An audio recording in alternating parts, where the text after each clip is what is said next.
The top stories: Ethiopia is ramping up efforts to complete GERD in the face of numerous challenges. And Vice President of the United States of America wraps up Africa's week-long trip.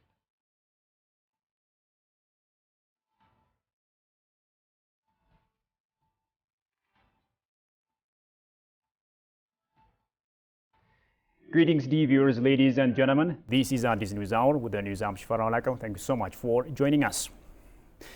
Now, Prime Minister Abiy Ahmed and his delegation visited Daga St. Stephanos Monastery, located between Lake Tana and Gorgora in the Amhara regional state on Sunday. The Premier has appreciated the spectacular sceneries around the monasteries.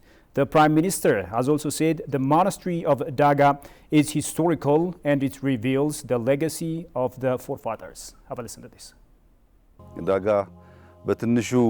Daga has at least 700 years of history. On Saturday, we were able to visit the palace of Emperor Fasil. Today, we are able to see the skeleton of the king. We also visited the palace of Emperor Susenyos at Gorgora. We visited the skeletons of other emperors. What we can learn from the emperors is that they were able to build a palace that maintains their skeletons to generations to come. The Premier has also noted that Ethiopia is rich in history, hence the nations should preserve it and pass it to the generations to come to benefit Ethiopia. Have a listen to this. በመጀመሪያ ታሪካችንን መነሻችንን ጅማሯችንን ማወቅ ያስፈልጋል። At first, we shall learn from our history. Second, we should cultivate to benefit the country. When we know and cultivate it, we will be beneficiary. This place alone describes the history of Ethiopia and reveals the honor of Ethiopians. It will make others learn and respect us as it is historical. Moving to other stories, rallies were held in various zones and towns of Oromia regional state in support of the success registered over the past 5 years following the reform carried out across the nation. The rallies were held on Sunday across Oromia in connection with the 5th anniversary of the national reform of the country.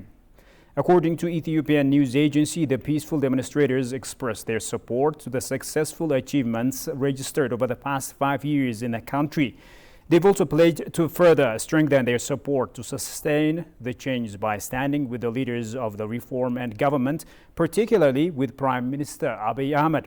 They have also extended gratitude to the Premier for the successes registered over the past 5 years.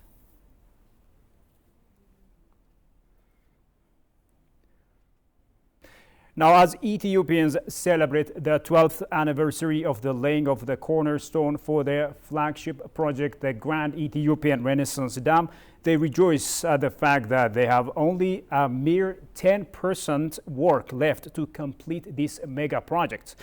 But these 12 years were not all beds of roses, as downstream countries such as Egypt continue to disrupt the diplomatic negotiations with unpredictable and unlawful demands.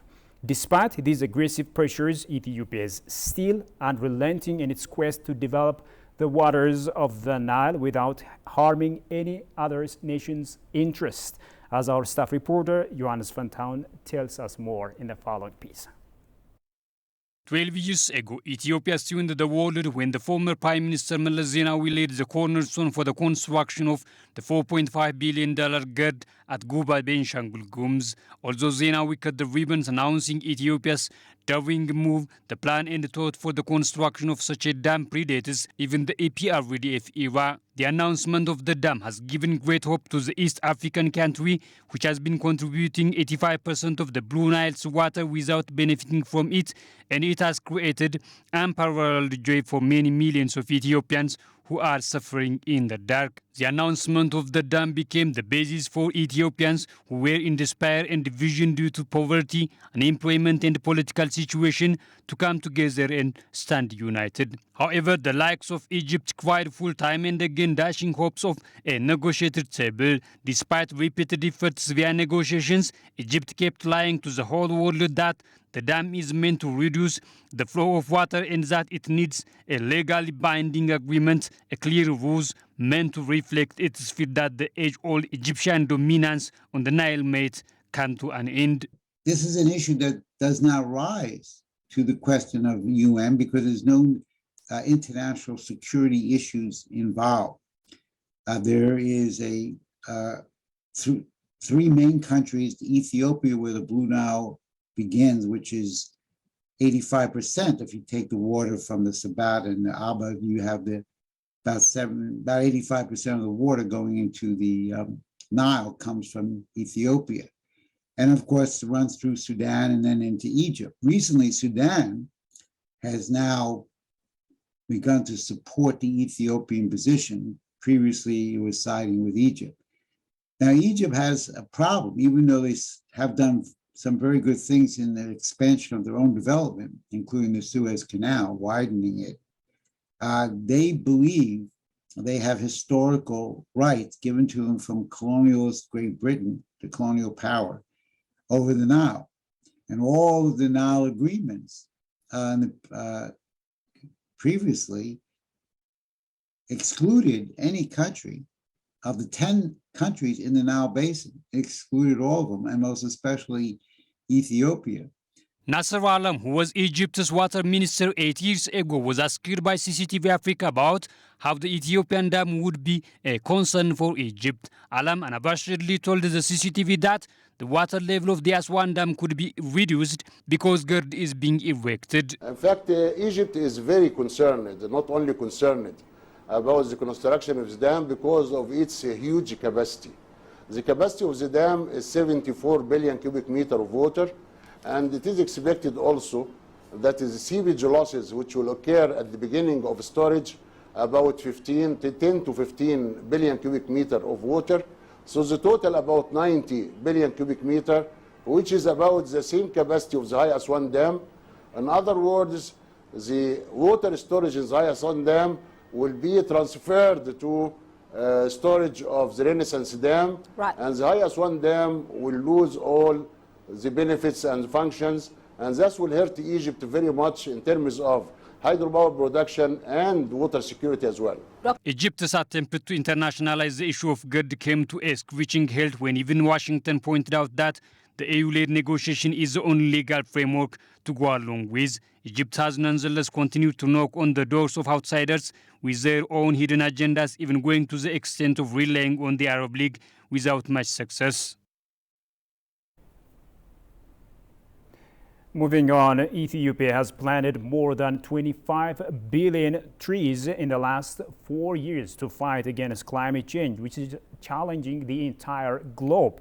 And the Green Legacy Initiative was launched in June 2019, and neighboring countries share Ethiopia's experience. Tixernis has compiled the following story. Climate change is already happening. Temperatures are rising, drought and wildfires are starting to occur more frequently. Rainfall patterns are shifting, glaciers and snow are melting, and the global mean sea level is rising. Mitigating climate change demanded reduction or prevention of emissions linked to human activities. Ethiopia's Green Legacy Initiative is spearheaded by Prime Minister Abiy Ahmed, rooted in a vision of building a green and climate-resilient Ethiopia, was launched in June 2019. Over the past few months, the world has been challenged by the COVID-19 pandemic. As a global community, we have been exerting energy and putting significant resources into mitigating the spread of the virus. One thing that this spread has made us aware of is human vulnerability. The importance of maintaining personal health and creating an environment that supports well-being. Our natural environment is an important determinant of human health. And a healthy ecosystem which supports biodiversity is critical. Like other parts of the world, Ethiopia has also been confronted with climate change and environmental degradation. Such effects have contributed to flooding, soil erosion, deforestation, and biodiversity loss.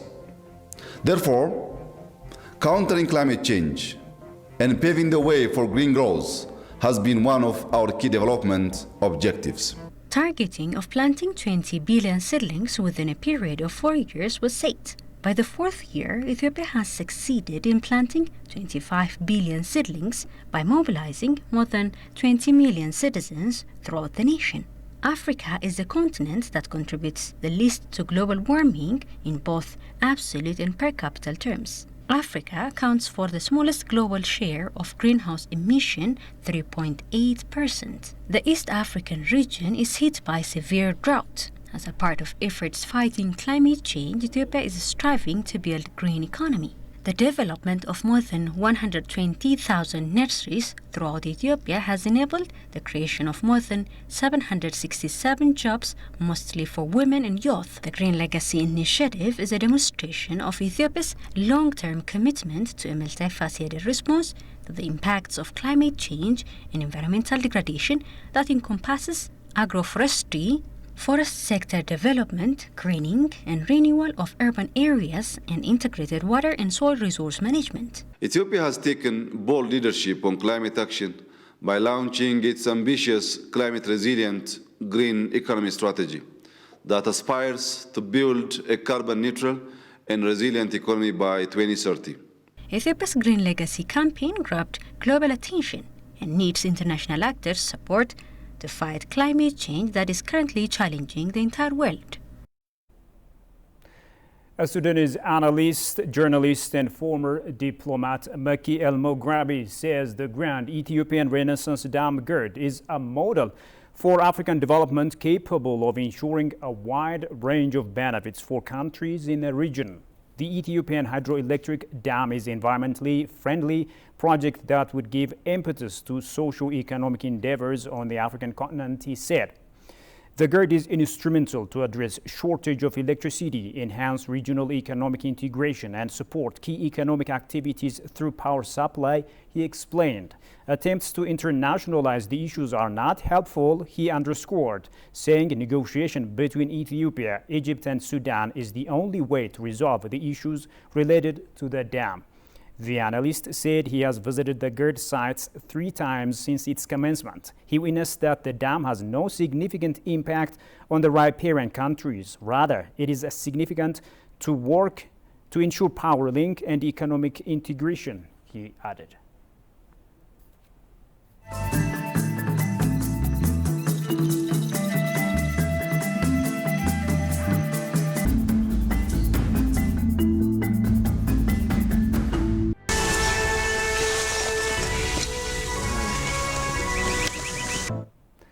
Welcome back. You're still watching Addis News Hour. Now, the Grand Ethiopian Renaissance Dam has remained to be immune from any source outside of the active engagers in the construction site being underway. Some are still in illusion whether the construction is well underway because they are positioned far away from the construction site. Daniel Kasaun has the remainder of the story. The construction of the Grand Ethiopian Renaissance Hydropower Dam has seen incredible achievements since Prime Minister Abiy Ahmed has come to power with his transformation plan, which would be remedial to the development endeavors of the Ethiopian people. Since the advent of the Abiy government, Ethiopia is getting better opportunities to get clear from so many achievements which are being witnessed from its palace to the outside environment. In speaking reform, the Grand Ethiopian Renaissance Dam, 3 rounds of water filling of the dam have been successfully completed in the last 5 years. The government aspires to build clear and clean surroundings which would be beneficial to all riparian countries.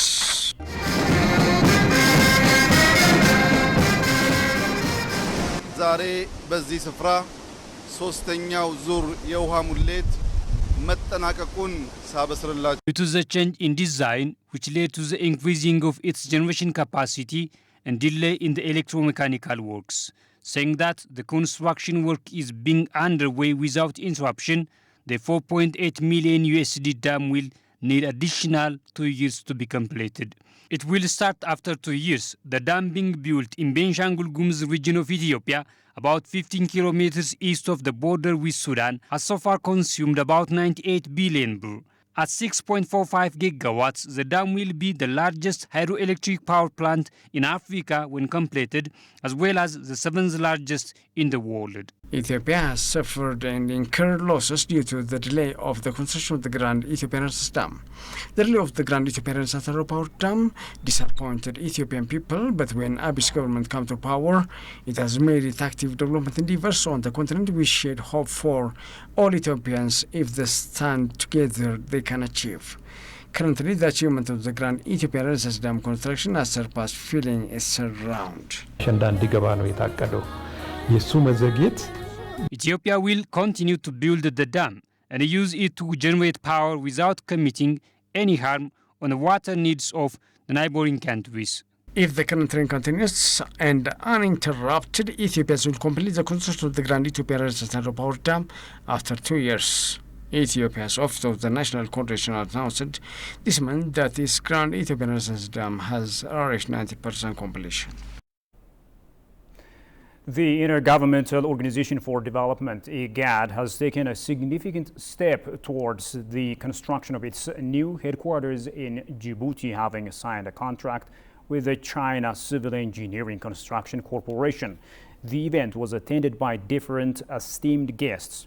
Ethiopian Ambassador to Djibouti, Brahanu Tsaggaye, reaffirmed Ethiopia's commitment to collaborating closely with the Secretariat to ensure the successful realization of the headquarters project, according to FBC. He also called on other partners to join IGAD's efforts. Meanwhile, Mohammed Ali Yusuf, the Minister of Foreign Affairs and International Cooperation of Djibouti, praised the Executive Secretariat's efforts in its regard and the organization's overall undertakings, while also urging partners to continue supporting IGAD.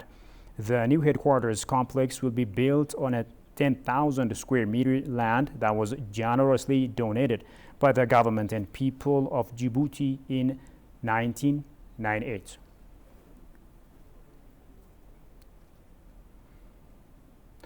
On World Autism Awareness Day, the Health Minister, Dr. Leah Tadesse, has joined the Be the Voice for the Voiceless charity walk at the Girar village under construction. The minister said that the center is supporting children with multiple special needs and disabilities. For the last 16 years, the center has been providing holistic support for children with multiple special needs and disabilities, including education, medical care, feeding, and most importantly, supports their mothers, Dr. Leah stated. She also commended the founder, Sister Asayich, and all working at the center for this loving care and support they are providing to more than 280 children and their mothers currently.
Now moving to continental news coverage, United States Vice President Kamala Harris has concluded a week-long tour of Africa. She met with Zambia's, Tanzania's, and Ghana's heads of states during her three-leg journey. She is the fifth Biden administration's official visit to the continent in the past 2 years. Her visit came as other foreign powers loomed over on Africa. She tried to deepen and reframe U.S. relationships with the continent. She highlighted major steps in that direction on Saturday. She said her visit has convinced her more than ever that the U.S. must appreciate and understand the importance of investing in African creativity.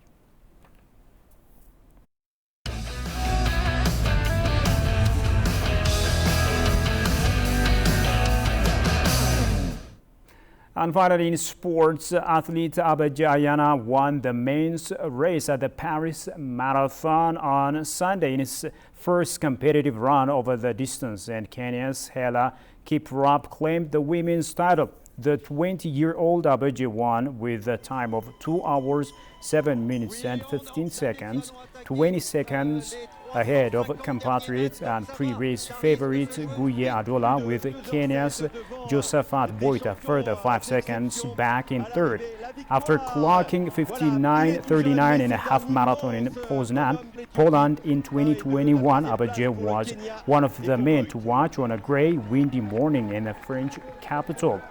He sped away from a group of 4 after around 35 kilometers, quickly opening a 20-second gap, which he held until the finish line on the Avenue Foch to become the third Ethiopian to win the race in the last 4 years.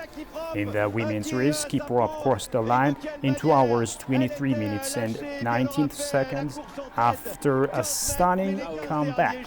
The 37-year-old was lagging more than 1 minute behind the leading group after 25 kilometers, but fought back before out-sprinting Ethiopian Atalal Anmut to the line.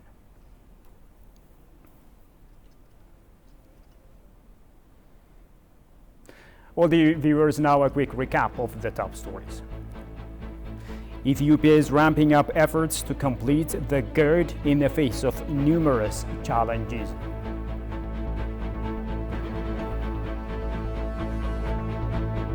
And U.S. Vice President wraps up Africa's week-long trip.